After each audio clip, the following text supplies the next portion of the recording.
مزید ویڈیوز کے لیے ہمارا چینل فروغ ازا سبسکرائب کیجیے۔ شکریہ۔ بسم اللہ الرحمن الرحیم۔ السلام علیکم مومنین کرام، امید ہے آپ سب خیر و عافیت سے ہوں گے۔ جیسا کہ ہمارے معاشرے میں یہ بات عام ہے کہ اگر کسی شخص کا تعلق مسلک اہل سنت سے ہے اور وہ اہل بیت علیہ السلام کا، مولا علی علیہ السلام کا، یا ان ہستیوں میں سے کسی کا ذکر کرتا ہے یا زیادہ ذکر کرتا ہے، تو اس پر فتویٰ لگا دیا جاتا ہے، اس پر الزام لگا دیا جاتا ہے کہ یہ شیعہ ہو گیا ہے، یہ شیعہ ہے، اس کا عقیدہ ٹھیک نہیں۔ اور جو لوگ الزام لگاتے ہیں، جو لوگ فتوے لگاتے ہیں، وہ الزام اس لیے لگاتے ہیں، فتوے اس لیے لگاتے ہیں کہ ان کے دلوں میں در حقیقت بغض اہل بیت ہے، ان سے برداشت نہیں ہوتا ان ہستیوں کا ذکر۔ یہ ناسبی ہونے کی نشانی ہے، ناسبی ہونے کی علامت ہے۔ اور شیعہ مسلک کے لیے تو اس سے بڑا اعزاز ہی کوئی نہیں ہے۔ ہمارے لیے تو یہ بڑے فخر کی بات ہے کہ دنیا بھر میں ہمارے فقہ کی، ہمارے مسلک کی جو پہچان ہے، وہ پہچان یہ ہے کہ یہ اہل بیت کا ذکر زیادہ کرتے ہیں۔ وہ اہل بیت جو بروئے قرآن سب سے زیادہ سچے ہیں، کہ جو رسول پاک کے ساتھ مباہلے میں گئے، ہم ان سچوں کا ذکر کرتے ہیں۔ اور قرآن بھی کہتا ہے اے ایمان والو سچوں کے ساتھ ہو جاؤ۔ تو اہل سنت کے بڑے معروف نعت خوان احمد علی حاکم صاحب، جو کہ اہل بیت کے حوالے سے بڑے بہترین کلام لکھتے ہیں ماشاءاللہ، اور انتہائی عقیدت کے ساتھ مدح کرتے ہیں اس گھرانے کی، تو ان پر ماضی میں بھی بہت سے اعتراضات ہوتے رہے، ان پر الزامات لگتے گئے، اور انہوں نے کئی بار وضاحت دی کہ میں شیعہ نہیں ہوں، میں حسینی ہوں، میں حسین کا ذکر زیادہ کرتا ہوں، میں کم نہیں کر سکتا۔ یہ ان کے بیانات موجود ہیں۔ اور ان پر ماضی میں کس وجہ سے الزامات لگے کہ انہوں نے ایک شعر پڑھا تھا، حاکم توفیق توبہ اس کو نہ مل سکی، ایک بار جس سے ہو گئی ناراض فاطمہ۔ تو اس پر ان کے بہت سے مفتیوں نے کہا کہ یہ شخص تو شیعہ ہو گیا ہے، رافضی ہے، اور یہ صحابہ کا مخالف ہے۔ بھائی اس شعر میں صحابہ کی مخالفت کہاں پر ہے؟ یہ تو وہی بات ہو گئی چور کی داڑھی میں تنکا۔ اور یہ جو شعر ہے یہ تو بخاری شریف کی حدیث کے ترجمے کے عین مطابق ہے۔ بخاری شریف میں حدیث ہے، رسول پاک نے فرمایا فاطمہ تو بضعۃ منی فمن اغضبہا اغضبنی، فاطمہ میرے جسم کا ٹکڑا ہے، اور جس نے اسے ناراض کیا اس نے مجھے ناراض کیا۔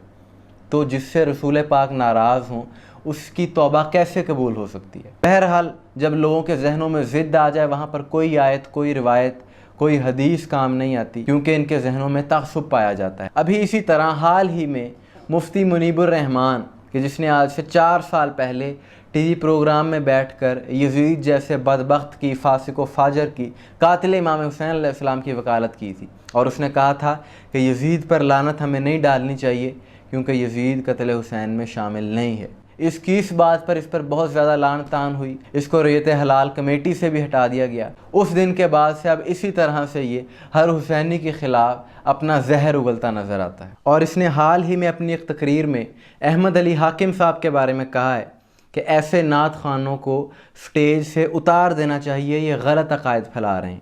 اور غلط عقائد کیوں پھیلا رہے ہیں؟ کہ احمد علی حاکم نے اپنی نعت خوانی کے دوران یہ کہا تھا کہ میں تو مولا علی کو علیہ السلام کہتا ہوں۔ اس بات پر آپ ذرا غور کریں کہ وہ کہہ رہا ہے کہ غلط عقائد یہ پھیلائے جا رہے ہیں۔ یہ ذرا ویڈیو کلپ دیکھیں۔ میں نے پنجاب میں بیان کیا کہ نعت خواں پڑھتا ہے کہ رضی اللہ عنہ کہنے والے کوئی اور ہوں گے، اصل تک کہنا ہے علیہ السلام علی مولا، اور وہاں نوٹ پھینکے جاتے ہیں۔ تو جو علماء بیٹھے ہیں وہ اسی طرح مجرم ہیں۔ علماء کی ذمہ داری ہے کہ پکڑ کے اس کو اسٹیج سے اتاریں اور قوم کو بتائیں۔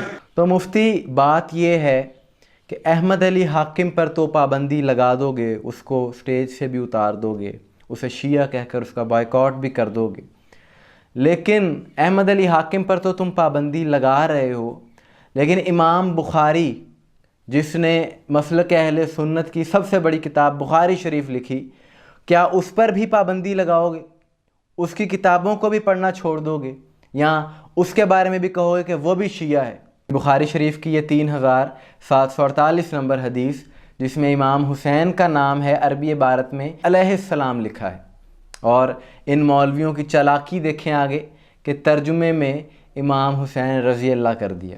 یہ اپنی مرضی کے ترجمے کر رہے ہیں، صرف اپنے عقائد کو زبردستی بچانے کے لیے۔ اور ان کے اس رویے کو دیکھ کر وہ شعر یاد آ گیا کہ کسی نے کہا کہ اے مفسر بتا کیا تماشا ہے، یہ آیتیں اور ہیں ترجمہ اور ہے، عبارتیں اور ہیں ترجمہ اور ہے، کہ عبارت میں کچھ لکھا ہے، ترجمے میں تم کچھ لکھ رہے ہو۔ اور جس گھرانے پر نماز میں درود بھیجتے ہو، کیا کہتے ہو؟ اللہم صلی علی محمد وعلی آل محمد، اے اللہ رحمت بھیج، سلام بھیج حضرت محمد مصطفیٰ صلی اللہ علیہ وآلہ وسلم پر اور ان کی آل پر۔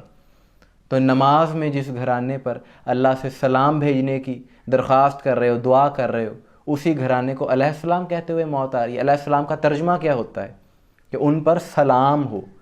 تو یہ ان لوگوں کا صرف اور صرف بغض ہے، ان کے اندر کی ناسبیت ہے جو انہیں اس طرح کی حرکتیں کرنے پر مجبور کر رہی ہے۔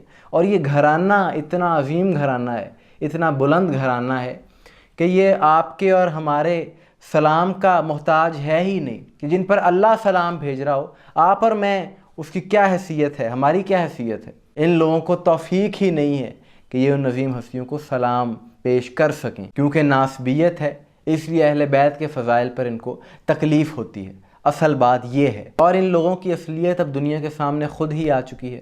اپنی حرکتوں کی وجہ سے یہ لوگ خود ہی ایکسپوز ہو گئے ہیں کہ آپ اس بات کا ذرا اندازہ لگائیں کہ یہ مولوی آج سے 4 سال پہلے جب یزید کی وکالت کر رہا تھا کہ یزید وہ ملعون جس نے امام حسین علیہ السلام کو قتل کیا، خانہ کعبہ پر حملہ کیا، مسجد نبوی پر گھوڑے باندھے، جو ماں بہن بیٹی کے نکاح کو جائز سمجھتا تھا، ایسے فاسق و فاجر انسان کی وکالت کرنے پر اس کا عقیدہ خراب نہیں ہوتا۔ یہ ان کا منافقانہ، ان کی پالیسی آپ ذرا دیکھیں۔ جب یزید کی وکالت کرتے ہیں تب ان کا عقیدہ خراب نہیں ہوتا۔ عقیدہ خراب کب ہوتا ہے؟ جب اہل بیت کا ذکر کیا جاتا ہے۔ یہ ان کے اندر کی منافقت ہے، ان کے اندر کا تعصب ہے جو کھل کر اب دنیا کے سامنے آ چکا ہے۔ اور اہل بیت کا گھرانہ ایسا گھرانہ ہے کہ اس گھر کو جس نے بھی مانا ہے اس کو مشکلات کا دنیاوی طور پر سامنا بھی کرنا پڑا ہے۔ اگر موجودہ دور میں بھی دیکھیں تو جو بھی ذکر کرتا ہے اس پر شیعہ کہہ کر اس پر الزامات لگا دیے جاتے ہیں۔ طارق جمیل صاحب پر الزامات لگائے گئے، ابھی احمد علی حاکم صاحب ہیں، اس کے علاوہ اور بھی اہل سنت کے بڑے عالم ہیں کہ جن پر اس طرح کے فتوے لگائے جاتے ہیں اور ان کو باقاعدہ تھریٹ ہیں، ان کو خطرات ہیں۔ میں نے کون سا نیا کام کیا جو یار لوگ میری مخالفت میں لگے ہوئے ہیں؟ فتوے ہیں، اتنے لمبے لمبے فتوے چھپ چکے ہیں میرے خلاف، کتابیں لکھی جا چکی ہیں، تھریٹ ہے، گولیاں ہیں۔